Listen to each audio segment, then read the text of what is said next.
Hello, my name is Homeslice Henry. I am an official caster for the Pokemon Go Competitive Championship Series, and in today's video, I'm going to be showcasing footage from a battler whose peak career high in the Go Battle League is around 2300 ELO.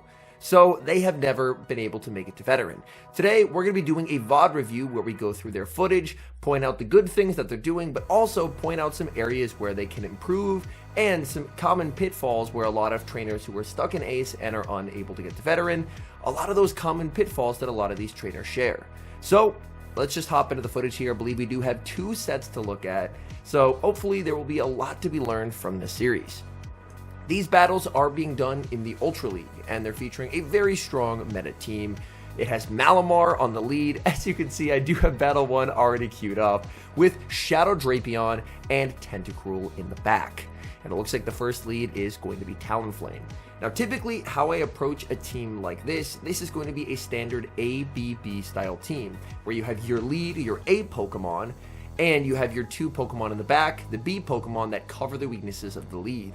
Malamar, very strong into most things it can encounter, really not a big fan of fairy types, so you do have the double poison backline of the Drapion and the Tentacruel that can better handle those problematic fairy type Pokemon. That does typically mean, since your back Pokemon share a weakness, that you're going to want to switch out of this lead at some point to check and see if the opponent has a poison counter in the back, because if you lose your Malamar and they have something like a Mud Slapper in the back, then you're just completely lost. So let's hop into game number 1. For game 1, we are leading Malamar into the Talonflame. Now, right off the bat, something that I do want to make a note of. Typically, when I'm approaching a situation like this, if I have 2 better responses in the back, in which case Drapion with Aqua Tail and Tentacruel, I'm typically going to want to switch out of this lead pretty instantly. This allows me to simultaneously check for a poison counter in the back, and as well, if they decide to stay in and throw a move, Drapion can outpace, throw an Aqua Tail, and either deal some pretty significant damage, or potentially grab the first shield of the match. In this instance, this battler is staying in this lead. Now, Malamar will be able to outpace here. Malamar is going to make it to the foul play. They threw the foul play after 13 Psy Waves, so could have done 1 additional Psy Wave for perfect timing there. The foul play is going to connect. Talonflame continues the farm. Now they're at 80 energy, and there's a shielding decision to make. This battler is going to no-shield, calling that it is going to be the fly. It will be the fly, and that will not be enough to pick up a knockout. Can make a superpower here, makes it to a foul play. Unfortunately, it does end up being on alignment. So the opponent, if they shield, will get an entire free Incinerate's worth of damage and energy. And now, in comes Tentacruel. Tentacruel does a pretty good job at shutting down Talonflame, although Brave Bird, of course, would still be very threatening. But since he stayed in the lead, the biggest issue that you could run into is if there's a poison counter in the back. Unfortunately, there is now no way of dealing with it because your Malamar, your lead, has been removed from the field of play. Talonflame will go for the back-to-back flies. First one shielded, second one is not. Tentacruel does get the farm down, but lost about half of its HP in exchange for about a Scald's worth of energy. In comes Ampharos. Ampharos farming up a ton of energy here, gonna go for an Acid Spray bait, so threatening a Scald or a Blizzard landing, putting the opponent in a bit of a precarious position. The Acid Spray bait is no-shielded. That is unfortunate. We now see the switch out into the Drapion, and this is only 4, so at worst it's a Thunder Punch, or I guess if the opponent was running Thunder, but most do not run it, so at worst it'll be a Thunder Punch here. Thunder Punch doesn't do a ton of damage. Opponent is going to win the charge attack priority tie there. One thing that I do want to note here, if we go back just a little bit, is because you Acid Sprayed, their defense is at -2. So he could have Aqua Tailed right here in the middle of this Volt Switch and avoided that CMP tie. Because normally an Aqua Tail would not be lethal from this range, but because he Acid Sprayed earlier, he could have Aqua Tailed and then forced the opponent, if they wanted to get the move off, to shield. Whereas now, since he ends up playing to a CMP tie that he does not win, the opponent, if they want to, they can just choose to let the Ampharos go and have their closer up a shield and back. So it really doesn't force the opponent to make a difficult decision. So Drapion will now fire off the Crunch. Crunch will pick up the knockout if the opponent decides to let it through. They actually decide to commit the shield there, which is a bit of a surprise. Drapion farming up, Could have done one more Poison Sting here because it is 3-2, 3-2 alternating the pacing for Ampharos. Aqua Tail will pick up the KO. There's still, oh, and we do see a Cresselia in the back, so they are very weak to this Drapion. There is still some energy available on the Tentacruel, however, that energy is not going to go very far. Ideally, you really need to get multiple moves with the Drapion, and the only way to do that is to go for a catch. Farming up here, attempting the catch, not getting the catch, and that should basically be game over, as now the opponent can safely build up to the back-to-back moves and take the win. As Scald, it's just not going to be doing enough, and the opponent is going to continue to farm up, and that's the right play from the opponent. In this situation, throwing instantly doesn't help them at all. Their win con is to farm up to the back-to-back, because back-to-back moves will be the win, and that's exactly what they do. One thing I do want to revisit here at the start, so their backline was Ampharos Cresselia. Had we switched out of that lead and gone into Drapion right away, the opponent does not have a hard check to the Drapion, so we could have ended up in a much more favorable matchup and saved the Malamar, as Malamar has very good neutral play into both the Cresselia and the Ampharos. Cresselia, of course, can hit for super effective damage with Moonblast, but in the Ultra League, Malamar is very bulky. So in this instance, since it is more of an ABB style team, switching out of that lead when you have two better Pokemon in the back could have put this battler in a more likely position for success. I've got battle number 2 queued up here, and it's a good lead for our battler, leading Malamar into Poliwrath. Now, ideally, you're going to want to stay in this matchup. Drapion, of course, is going to be walled by the Poliwrath. For Malamar, it's a little bit uncomfortable here, just because ideally the move you want to go for is Superpower, but that comes at a cost, lowering your attack and defense. So going for the foul play first does make a lot of sense, as ideally, you're going to want to preserve your attack and defense at full power for tanking hits and picking up a knockout later. Opponent will just go straight for the Icy Wind. Of course, Malamar now going to be debuffed, but the Psy Waves are still just shredding through this Pokemon. Malamar does end up throwing on alignment there, so giving the Poliwrath an entire counter for free as they go for the debuff foul play. Opponent is going to no shield. Malamar needs the Psy Wave down and does get it. This is quite nice.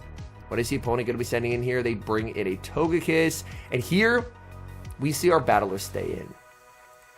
If you see a fairy type and you have two poisons in the back, the primary instinct should always be to switch out. In this moment here, our battler should be looking, and I believe you can see my mouse on the recording, which you can, perfect. Our battler should be looking at the top right, because in Pokemon Go Battle League, before you visually see the Pokemon enter the field for the opponent, you will see it change in the top right. Like, look, this typing has changed. This, like, there's nothing on the screen here, but you can see it's going to be a fairy flying type. So your first thought should be, I can save this energy on the Malamar and pivot into the Drapion. Because the energy on the Malamar, you have a fighting and a dark move. Neither one is going to be doing basically anything to this Malamar. But you have a Drapion and a Tentacruel, both of which beat this Togekiss. So the moment you see that, you could be spamming that switch out button, send in the Drapion, and be in a pretty good spot. Whereas here, unfortunately, he just gets charmed down, does not get the move, and now if there is an anti-poison as the third, this game could be tricky. The good news is the anti-poison is Cresselia, which can be poison types, but it can't beat dark poisons. But pivoting out there would have preserved an ability for Malamar to make probably 2 foul plays versus a Cresselia in the endgame, and on top of that, you would have had a backline where the Togekiss just has absolutely nowhere to run. And in this instance, the opponent realizes there's no win con, and they will concede the match. But overall, I do still want to note that it is very good practice. If you're playing an ABB style team and you win the lead, if you see something that your back Pokemon beat, pivot out into that safe switch and preserve your lead, as the fact that they stayed in a bad lead probably means it has value in the back. And in this instance, Malamar does great into both Cresselia and the Poliwrath, and that's why the opponent felt they couldn't switch out. We now move to battle number 3, which is going to be Malamar lead into Aurorus. This is a great lead for Malamar. Malamar can threaten a one-hit knockout with a superpower, so this is pretty solid. Malamar going to farm up a ton of energy here. Opponent is going to switch into Virizion, and unfortunately we do see a foul play thrown at the Virizion. Now, it looks like that may have been a catch. Ideally, typically, Obviously, of course, you're going to want to put the Tentacruel on the Virizion, so it ended up being a nice catch by the opponent there. Typically, I do like to overfarm in situations where I think the opponent will try and catch, as that way, if they do go for the catch attempt, then you can just hold on to your energy. Either way, Tentacruel in a very commanding position will be able to go for an Acid Spray and a Farm Down and exit with energy to threaten the Aurorus if that's what they decide to bring in. Aurorus plus Virizion does make me think that the third is going to be a grass type as well. Now here, I'm going to pause this. I do not think that this shield is a good idea personally, because we've seen how much damage a Leaf Blade did. If we go back here, a Leaf Blade does very little damage. And we know that Aurorus has a very hard-hitting neutral Meteor Beam, and a Meteor Beam is going to do a lot more damage than a Leaf Blade.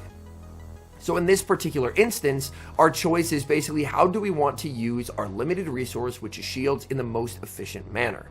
And in this instance here, a Leaf Blade does that much. A Meteor Beam is probably going to do 40-50%, so we have the choice to make, do we want to shield the move that'll do less damage, or do we want to shield the move that will do more damage? So in this instance, if I'm the battler here personally, I'm not shielding the Tentacruel. I love the Acid Spray, but I would just tank the Leaf Blade, farm down, and you would still be in a position where you have some pretty solid health. You're not in a range where a Weather Ball can knock you out. They have to go for Meteor Beam, but this inefficient shield usage might potentially put the game in a more difficult position. You do get 4 jabs as you farm down, which is very nice. The Aurorus did switch out with quite a bit of energy, and in comes Giratina. Now, in this moment here, typically, I would look to try and bank a bunch of energy, and then I would probably pivot into the Drapion. The reason being is this energy does not threaten the Giratina at all. Of course, you do have the ability to bluff a Blizzard, and it looks like that's what this battler is doing, but overall, personally, if I see the Giratina and I know my energy's walled, and I know that Drapion has insane neutral play into both the Giratina and the Aurorus, I would be looking to bank this energy as the Tentacruel. When my clock is up in like 1.5 seconds on the Drapion, just pivot there and save this energy. Because again, it's about trying to efficiently use the limited resource, which is shields, but also efficiently use your energy. So in this instance, our battler is attempting to bluff a potential Blizzard in the hopes that the opponent will respect it with a shield.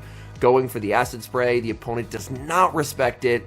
And now here, I would still love, even after this play, a pivot out into the Drapion, as Drapion can do great, even if you tank a move and pivot out. That's also very, very fine, because this Scald has the ability to be very threatening to that Aurorus, but it's not threatening to the Giratina at all. We actually see a second Acid Spray thrown here, so you're going to put the Giratina in a -4 defense state, but they can undo that with a switch out. So now, you haven't done a lot of damage to them, but you've honestly used a ton of energy. In comes Aurorus. Could have made an Acid Spray into the Aurorus, but unfortunately, you get farmed down, and now you're in a position where, despite the fact that you have pretty good alignment, you are so far behind on energy with everything. The Aurorus has a huge amount of energy. The Giratina has a huge amount of energy.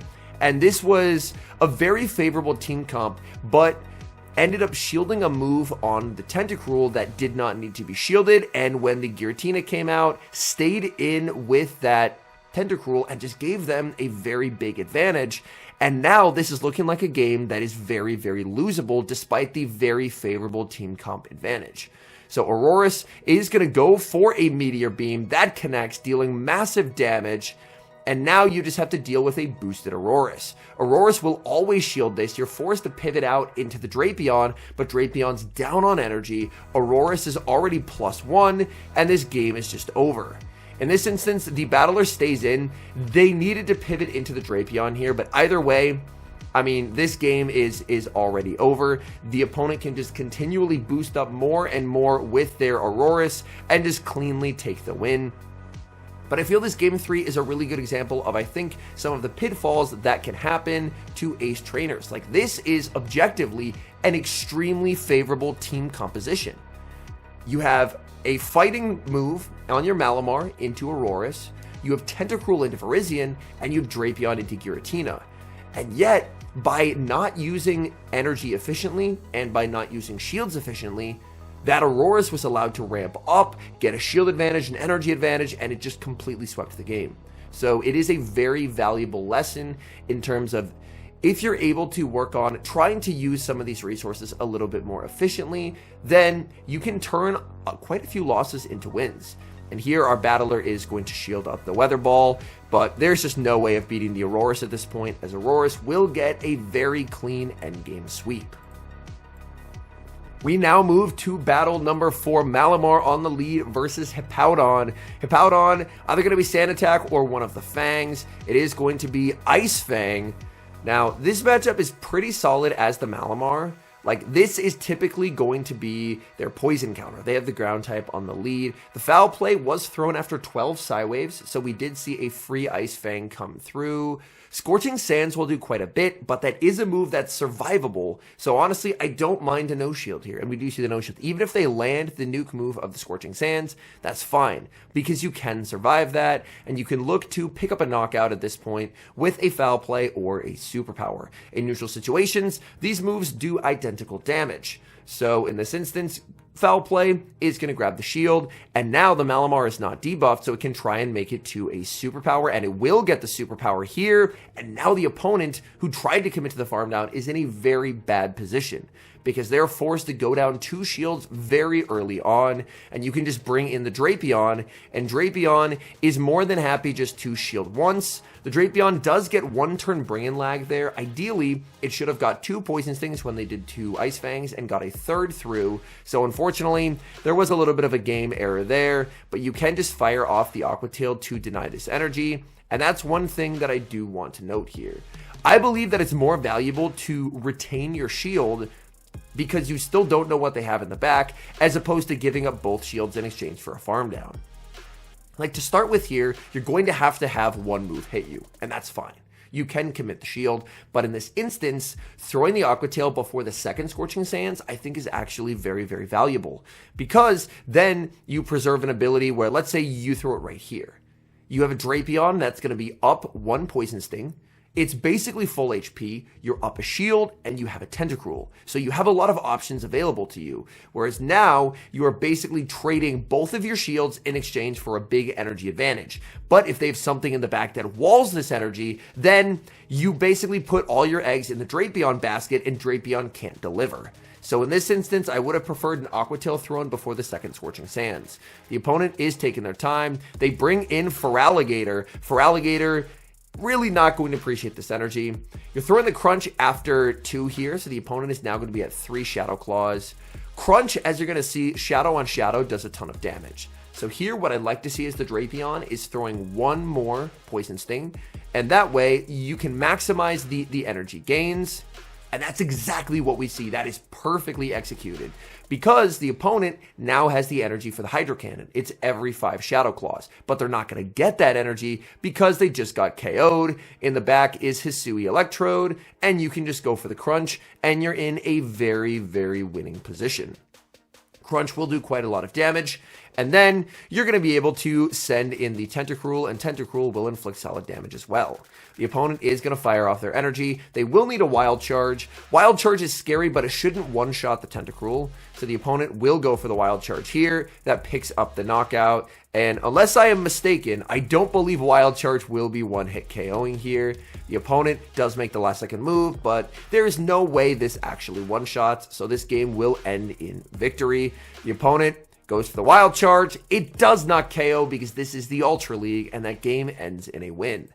The positives from that battle, I loved the battler over farming by 1 with that Drapion versus the Feraligatr, maximizing the energy, and that over farm there allowed him to outpace that Electrode, because Electrode has the same pacing as Drapion. It's going to be 10 turns, but by over farming, maximizing the energy, that was a very nice high level play, understanding where the Feraligatr's energy was at, and that just put him in a tremendous position to succeed. We now move to game number 5 of the set. Malamar into Annihilape. This is a very good lead for this Malamar. Malamar, very happy to stay in here. And you're never going to want to commit a shield as the Malamar unless they build up to a close combat. Here, we see the foul play thrown instantly. But again, if we rewind and look, you're going to see the opponent get an entire free counter because this was thrown on 12 Psywaves instead of 13. Versus a 2-turn move, you want to try and throw on odd numbers like 1, 3, 5, 7, 9, 11, 13. So throwing 1 more Psywave in the move is just free damage and free energy that you could have gotten.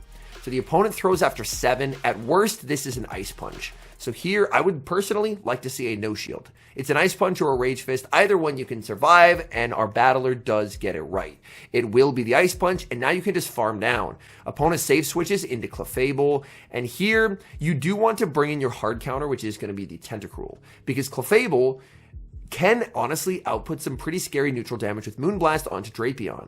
So when you do see the Clefable, being able to put your hard counter on it will typically put you in a much better position for success, as the Drapion Clefable matchup is actually winnable for Clefable if it's able to land a Moonblast or have a Swift Bait shielded.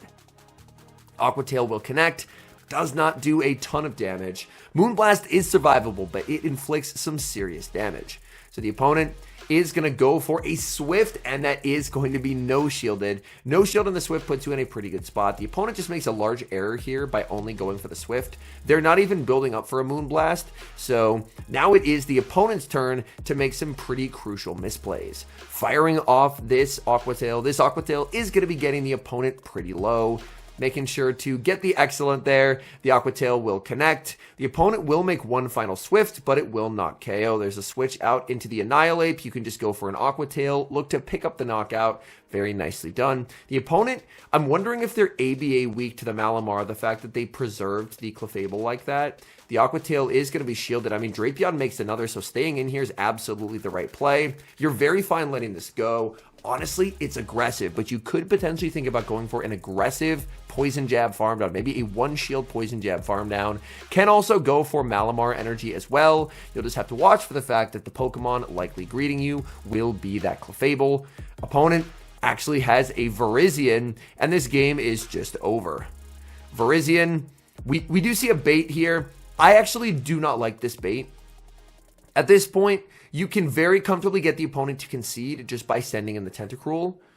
And you have an ability, of course, to reset a debuff. So you could just superpower right here, whether they shield or not, switch into the Tentacruel, and then your debuff is reset for later. So this is a situation where when you have an ability to switch out, I actually really do not care for that foul play bait, because it doesn't really accomplish you anything. In this situation, Virizion is just winning in the end game.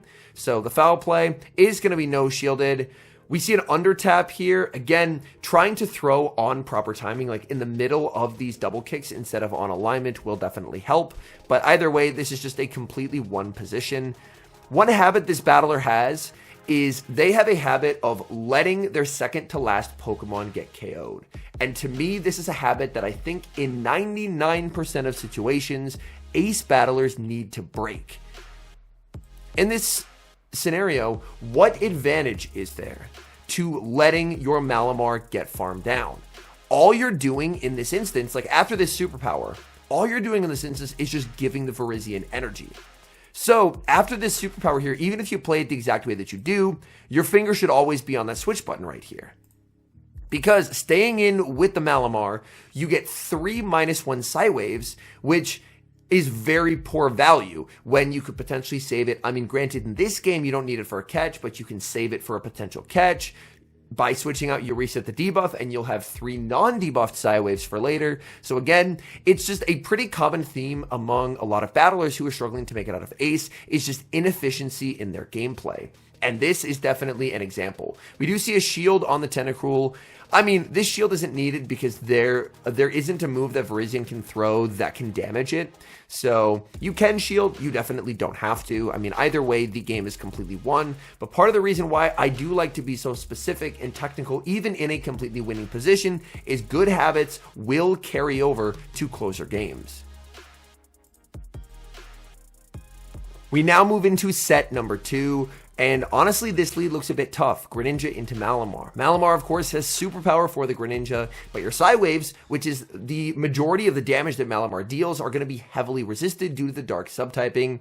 And the Shadow Drapion, which is the typical safe switch, actually has its charge attacks walled, because Aqua Tail and Crunch, Water and Dark, that's the same typing as the Greninja. Typically, how I would play out a lead like this is I would tank a move on the Malamar, superpower to try and get a shield, because it's highly unlikely they're ever going to no-shield the Greninja, and then bring in the Drapion. Drapion's not going to do well, but the hope is that if you're able to preserve some health on the Malamar, then Malamar will be able to put in work versus the backline. As the most common Greninja team is going to involve Greninja having Pokemon that are very strong to Virizion. So something like a Galarian Weezing, something like a Tentacruel back there would make sense. Because if you're running a team with Greninja on the lead that doesn't have checks to Virizion, it's just a bad team and you're going to lose to every Virizion out there. So I'm curious to see how our battler plays this out. Our battler ends up switching in the hard counter, which is the Tentacruel. I'm not a big fan of switching in the hard counter, just because typically the opponent will have a check to this. They end up staying in and going for a Night Slash, and now there is the check. In comes Ampharos, and it looks like the moveset has changed to Acid Spray Blizzard. Now, this is a moveset that I would not personally recommend for Tentacruel. Tentacruel, you're typically going to want the Acid Spray Scald set that we did see in set number 1. The Thunder Punch will connect, and here I really would have liked to see the Blizzard being thrown. Also, just from a mechanical aspect, when this lands and you survive on 1 HP, the Tentacruel is a 2-turn fast move user, and Ampharos is a 4-turn, which means Ampharos, even though it's gotten the Tentacruel to 1 HP, cannot KO you for 4 more turns. So you can safely throw 1 Poison Jab and your move and safely get it off because there's a 2-turn differential between the fast move duration of the Tentacruel and the fast move duration of the Ampharos.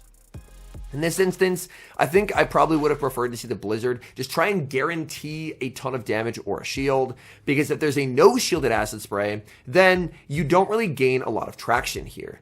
And there is a no shielded Acid Spray. And now, since you switched in your only counter, you're now in a very difficult position where you have Malamar and Drapion trying to get through a Greninja. So Malamar is going to want to use this as an opportunity to get a lot of energy. So if Malamar can maybe potentially farm all the way down, that could be a potential option. But either way, I think it's going to be a very uphill battle, just purely based on the fact that the hard counter to the Greninja was switched in instantly, and now it's been lost, and you don't really have anything that you can do.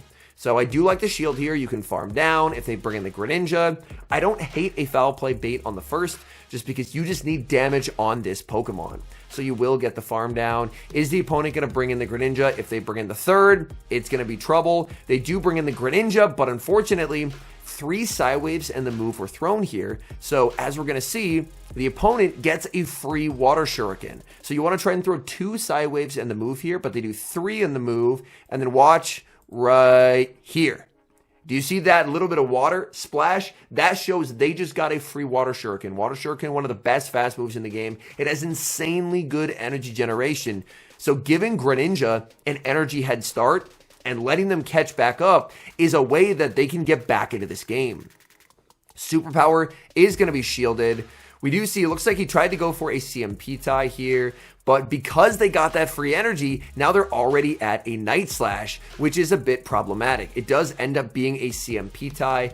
Now this is after this, it'll be -2 attack and -2 defense, but you can't really afford to switch out, so you kind of just have to hope that you can make it to a superpower. We'll be able to get there, but this superpower, again, it's not at full power. It's been debuffed twice, and that is a bit of a problem, as now it's not going to do the same damage that it would. It does do some solid damage, but here you have to switch out. And this is, again, another theme that we've seen quite a few times among Ace Battlers, is Ace Battlers here, once this superpower lands, you're at -3 defense. You are never making another move. So you need to be spamming the switch out button. Even if you get hit with a Hydro Cannon, I mean, that's going to happen anyway if you get farmed down. But just looking at this first Water Shuriken, you're not living 2 more of them. So you need to be switching out here because you know you're not making the superpower. Opponent actually makes a very large misplay here by throwing this move. If the opponent was counting, they could have known that I can just farm all the way down, and then they could have just had 2 Hydro Cannons loaded, KO'd the Drapion, and we would never see the third. But now it's the opponent's turn to make misplays, and that's something that you're going to see quite a bit in Ace, is both battlers will be making misplays throughout, and that's because a lot of battlers in Ace are improving, they're working on getting better. But now you've lost a Malamar, so you have no ability to make a move later. Hydro Cannon is going to do a ton of damage, and at this health range, it kind of doesn't matter what they have in the back. They end up having Typhlosion. Typhlosion can Thunder Punch. One Shadow Aqua Tail would not KO a non-Shadow Typhlosion, so they can just make it to the Thunder Punch. That's just going to cleanly KO, and that game, unfortunately, will be a loss. So had we seen a save switch to the Shadow Drapion, like maybe tank a move on Malamar, and then fire off a superpower, grab a shield, and then send in the Drapion, I think this game could have potentially gone a lot better. As it turns out, the opponent was actually, surprisingly enough, ABA weak to that Tentacruel, but they were able to bring in their only counter, which was the Ampharos, and then, unfortunately, that Greninja just ran away with the game because the one counter to that Greninja had been thrown away as the safe swap. We now move to match 2 of this second set, Malamar into Venusaur. Now this is a matchup where, again, you have 2 better answers in the back, so I would love potentially a catch out of this, or even after this CMP tie, just switch into the Drapion, just see what they have. Because if you switch instantly here after this, you get the crunch before they get the Frenzy Plant, so you can force them to make a shielded decision or force them out, and either one is fine because you get to save the Malamar. But our battler is going to stay in here and try for a sideway farm down, but they are not going to get this sideway farm down. The Venusaur is going to make a move, and that is unfortunate, as now the Malamar is forced to go down a shield. But either way, you've won the lead. You should be looking to now pivot out, and it wasn't even the damage registration error. It was just the Venusaur cleanly survived this, because odds are if they stayed in this lead, they could be weak in the back. So I would love to again see a pivot out into the Drapion. You have 2 poisons in the back. If they have like a Gastrodon lurking somewhere, then you need to try and bait it out here. In comes, oh, I thought it was going to be a Typhlosion. It's going to be an Arcanine. Again, you have 2 better answers. So a superpower here is fine as long as you pivot out. You don't want to stay in as this Malamar. You want to leave. But we do see the battler stay in. And because they were -1, they're not getting to the next move, and they're going to go into the Drapion. I would have preferred to see them go into the Tentacruel here, as Tentacruel, of course, would not be taking neutral from the Fire Fangs. You do have very fast Aqua Tail damage, though, so I guess it ends up working out.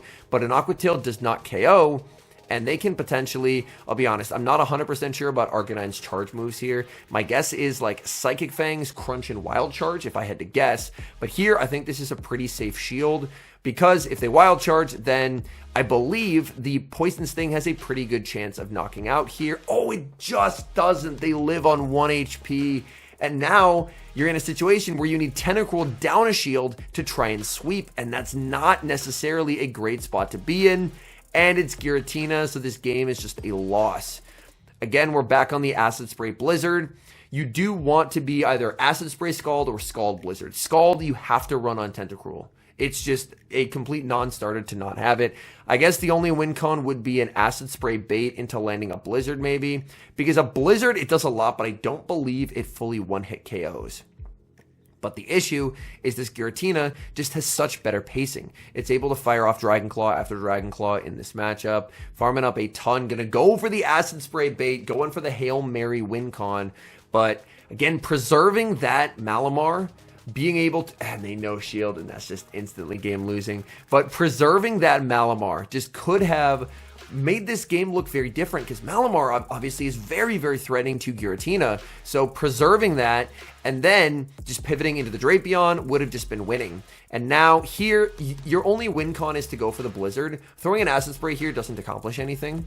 Like, if you're able to land a Blizzard and they're -2, it KOs. But even if they shield this Acid Spray, there is no decision tree of plays leading from a second Acid Spray to a victory. So here, you should always go for the Blizzard, and they actually no-shielded. So this game would have been a win if that Blizzard was thrown. Oh my goodness, that is absolutely heartbreaking there.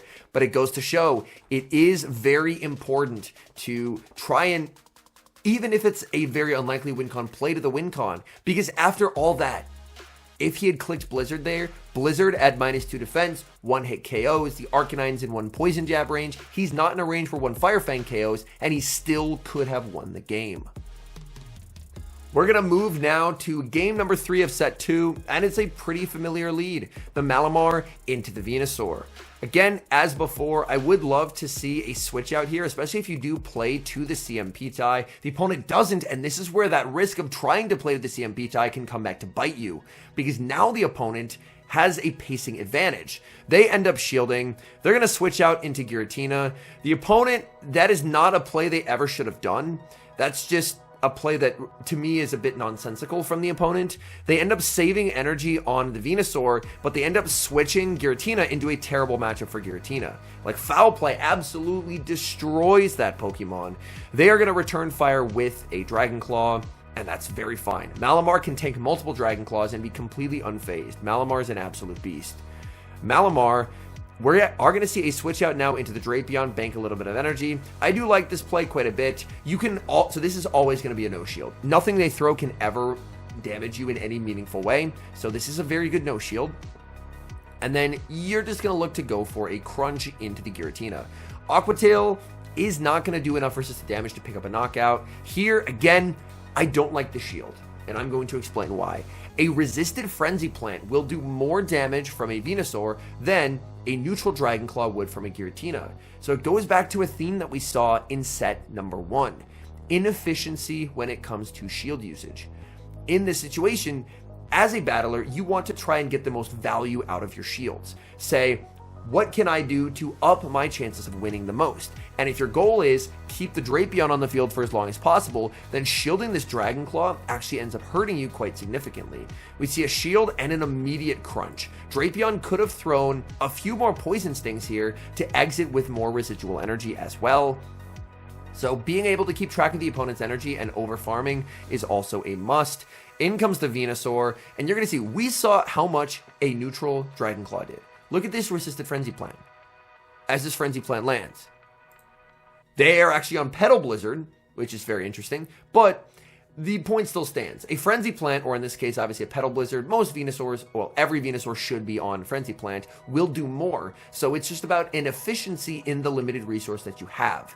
And this, in this particular instance, was an inefficient usage, and that ends up costing Drapion more health, because if you no shielded the Dragon Claw and shielded the Petal Blizzard, you would be in a way better position. We do see a defense drop. Now you can just click Aqua Tail if you get it. It's a Primarina in the back. And here, I mean, this game is still going to be a win, but when you see the Primarina, what should be done is the following.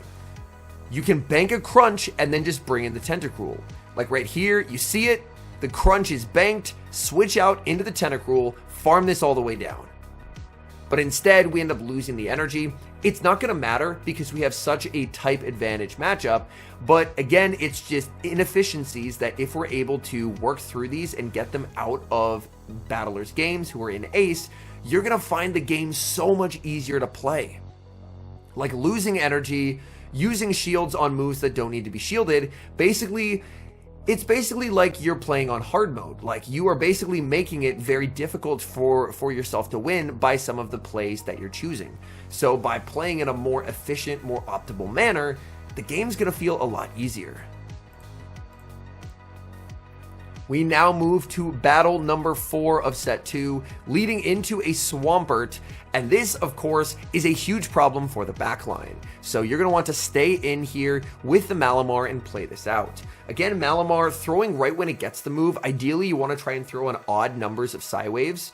It is a Surf Swampert, so again, you will sometimes see some suboptimal movesets from opponents in Ace Elo, and in this instance, we do have like the Petal Blizzard on the Venusaur and the Surf on the Swampert. Swampert should always be running Hydro Cannon, but realistically, Swampert itself has suffered a pretty significant fall from grace overall. So the opponent is actually going to not throw their move, so they will be hit with this foul play. The foul play is going to connect, and as the Malamar, you have two options here. You can let this go, send in Drapion, and then just spam out Aqua Tails to get rid of it, or you can shield and just try and go for Psywave down. I think I honestly prefer just letting the Malamar go, bringing in the Drapion, and just trying to Aqua Tail and get rid of it. And then if for whatever reason Malamar doesn't get KO'd here by the Surf, then you could just hard pivot into the Drapion. But we will actually see a shield now as Swampert will go for the Surf. Malamar should be able to make a move here. We see a switch out into Charizard. It's going to be a Dragon Breath Charizard, and it's answered with the Tentacruel. So being able to save that energy is good. And now you get to send in the Tentacruel. Tentacruel is, of course, going to do great here. The Charizard goes to the Dragon Claw. That's fine. Oh, but I forgot the Tentacruel doesn't have Scald. This is another situation why you just have to run Scald. You can't run a Scaldless Tentacruel because this matchup is normally so good, but suddenly it's actually very bad because you don't have Scald. Acid Spray is going to be shielded by the opponent, but even so, here as the Tentacruel player, I would just be never shielding this next move. I would always be letting this go, personally. Even if they throw some move that magically kills me, that's fine. You really just don't want to go down the shield here. The opponent is going to go for another Dragon Claw. That's going to be fine. I guess you can throw an Acid Spray, or you can potentially look to soft lose it. Actually getting a full farm down here. The opponent not throwing their energy. In the back is Melmetal. We do see the Blizzard thrown. Melmetal, of course, is uncomfortable. Here, I would love to see just an aggressive pivot into this Malamar. You have a move on the Malamar. You saved it for later. Hit them with a combo play before they can even blink. Throw a move, quick switch Malamar, snipe with a superpower, basically one-hit KO them, and then they just can't win the game at that point. But we are just going to stay in, let ourselves get farmed, and now when we bring in that Malamar, the opponent has an ability to catch. And there it is. They do get the catch onto the Swampert, and now the move that you throw is actually going to be at -1 power. So one option is you can potentially just save the move and switch out, and that's a good way to rally back. And now you just always save the shield for the Malamar, and it's impossible for you to lose this game. Because Melmetal, I believe, wins CMP over Malamar, but as long as you have a shield, even if you lose the CMP tie, you can just shield and you're fine. So by saving the shield for the Malamar, this is just a completely winning position, and this game will be a victory. But again, even in wins, there are optimizations that you can make to improve your gameplay and just make it a lot more consistent. Now here, this shield is fine because obviously you know you've clicked on the game-winning move, so you no longer have to save the shield for the Malamar. Seeing some common themes here, a more efficient use of shields, some more aggressive play style, such as in that instance, could have not let the Tentacle get farmed down and aggressively sniped with a superpower. And on top of that as well, just some more efficiency with over farming, like using the energy in a more efficient manner and trying not to let the opponent sneak quite as much. And we now hop into the final match of set number 2. We've got Malamar on the lead versus Giratina, and this should be a very, very good position to be in. Both the Malamar and the Drapion, if I pause it here, absolutely destroy Giratina. So the goal of the game is basically keep Tentacruel away from Giratina, and you should be in a very good position. The opponent is going to strike first with a Dragon Claw. Because they threw, and of course the Psywave snuck, our battler can now throw the Foul Play instantly, and it will be on good timing. It'll be in the middle of their Shadow Claw. We see a switch out into Swampert, and this is where things get a little bit tricky. You have to stay in here as the Malamar and play this out, because you have no counter to Swampert at the back. You're very, very weak. So you'll be staying in, going for foul plays, and ideally if you can win switch, then you can put the Drapion on the Giratina later. So you can basically align it so you have a secondary counter. And there's enough of an energy lead on the Malamar that this should be possible. So we should see a nice overfarm by the Malamar into a lot of foul plays being thrown. The opponent goes for the Hydro. I like the shield, and then you can just throw one Psywave and your foul play, and then begin to start chipping away at the opponent. There, that was actually 2 Psywaves, so the opponent does get a free Mud Shot. And giving a fast move like Mud Shot, a free one to an opponent, can definitely make life very difficult. And again, there's another free Mud Shot being given there. And at this point of the battle, you have unfortunately given away 2 free Mud Shots, which is 16 energy. That is like your opponent starting the battle, and before it even says go, they get 2 Mud Shots head start. And that's what they were given because of the suboptimal charge attack timing. And that's why charge attack timing matters so much. Like, if you started a game and you lagged a bunch, and your opponent got 2 free Mud Shots, you'd be outraged. You'd say, that's not fair. That's the advantage you're giving to your opponents by throwing on poor timing. You're giving them that kind of unfair advantage. And then if you're not able to climb, that's in part to why, is that poor timing. And now we can resume the battle. We're going to see a switch into the Tentacruel. Tentacruel, Earthquake will do a ton of damage. It won't one-shot, but it will inflict some massive, massive damage. And, of course, because this is set 2, there is actually a Blizzard. Oh, we do see a last-second shield there. There is Blizzard, so it's not entirely useless into the Giratina, but it's still a very awkward spot to be in because they were able to save that Swampert, and the Swampert was able to make life very difficult thanks to those 2 free mud shots. Blizzard is going to land massive damage to that Giratina, but this is still going to be uncomfortable dealing with that Swampert, and the third Pokemon is still, of course, unknown. Dragon Claw is going to connect. If the clock comes up, I would love a switch out here. So honestly, as the battler, I think I would just try and commit to a farm down, basically, because you should be able to get that. And then if they bring in something that walls your energy, like if they bring in the Swampert, then you can just look to switch out. In the back, oh, that's a Lapras. That is not what I was expecting to see whatsoever. Lapras going to be hit with an Acid Spray. That was very well timed there. An Acid Spray, and then it's a little bit uncomfortable, but I think you are just going to look to switch out of here. Like, you can Acid Spray, but you're not going to get a ton of value because your opponent has seen your whole moveset now. So they know it's just going to be an Acid Spray. So they're just not going to be shielding this. They're just going to be saving the shield for the Swampert because they know it's just Acid Spray after Acid Spray. So now the opponent's defense is at -4. They should look to switch out of this pretty instantaneously. I still think here I would pivot. Like right here, the fact that this Surf didn't KO, you very rarely, in my view, want to give up farm to trainers. So even if they don't switch here, if I see this, I am hard pivoting out. Whether it's Drapion or Malamar, either one is fine. I'm switching out. You don't want to give up this farm down because now that's 2 more free mud shots to Swampert. Like, they take basically no damage because Poison Jab is double resisted. So at this point, this Swampert has just been given a lot of energy throughout the course of this battle, and now it's going to be difficult to get rid of.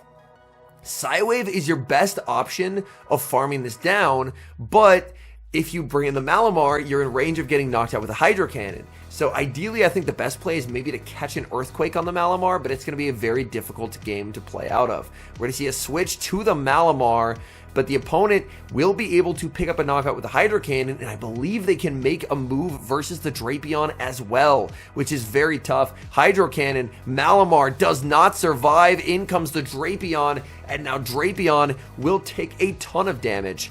Drapion's only hope is to try and farm down and hope that a Crunch will KO the Lapras, but the Lapras should have a move banked, and Drapion doesn't exit with energy. So we do see the Lapras. I mean, I don't think it's getting KO'd by the Crunch, but the Lapras did exit with a Surf banked, if I'm not mistaken. So the Crunch will not KO, and the Lapras will get to fire off their Surf and win the game. They overfarm quite a bit here. I don't know if they were going for an Ice Beam, but by my count, they should have had a Surf quite a ways ago. Okay, they do go, oh, the Surf rework, that's why. I do tend to forget that Surf was adjusted, so the old Lapras counts from years back are probably not the new Lapras counts. I feel that almost every game across these 2 sets was winnable. When it comes down to it, with cleaner play, with more optimal shield usage, and with trying to maximize over farms and stuff like that, honestly, I feel that all 10 of the games could have been won, and I feel like that's a very good lesson to players who are in Ace, is these are things that every battler whose peak elo is in Ace and has not got higher can work on and improve and get better with. And those are results that will really show massive, massive dividends if you work on this. Because we saw time and time again, like, the overall win rate with this team was about 50%, but those games could have potentially been 10-0. And that shows, like, if you work to improve on this stuff, then you can definitely see some very positive results. So in conclusion, if I had to talk through the couple things that I think Ace players need to work on the most, first of which would be when you're running an ABB style team, learning when to pivot into your safe switch. There were a couple times when moves ended up being lost because the A Pokemon stayed in when it really didn't have to. It could have pivoted out, like leading Malamar into Talonflame. You have a Drapion and a Tentacruel. You can very easily switch out. If you hard win the lead and they bring in a Fairy type, pivot into that Drapion. Save your move on your Malamar. It'll be more useful later on. You have 2 better responses to that. There's no reason to just stay in and lose the move. And on top of that as well, charge attack timing. There's a wonderful series by It's Axon that I will probably link in the description when it comes to learning how to properly time your charge moves, but it's an absolute game changer. You would hate it if you started off a game and you lagged and gave your opponent 4 free fast moves. So why is it fine if you throw on poor timing and give your opponent 4 free fast moves? The answer is it's not. It's not. It just makes the game harder for you. So if you're willing to put in the time, work on these things, you're going to see improvements. You're going to see your overall career high elo improve. And I hope these are lessons that any battler who's found themselves stuck in Ace can watch and really work on and see improvement and get that elusive veteran badge. Anyways, thank you guys so much for watching. If you're enjoying the content, make sure to leave a like and subscribe to this channel, my second channel, More Slice Henry. And yeah, thank you guys so much, and I will see you in the next one.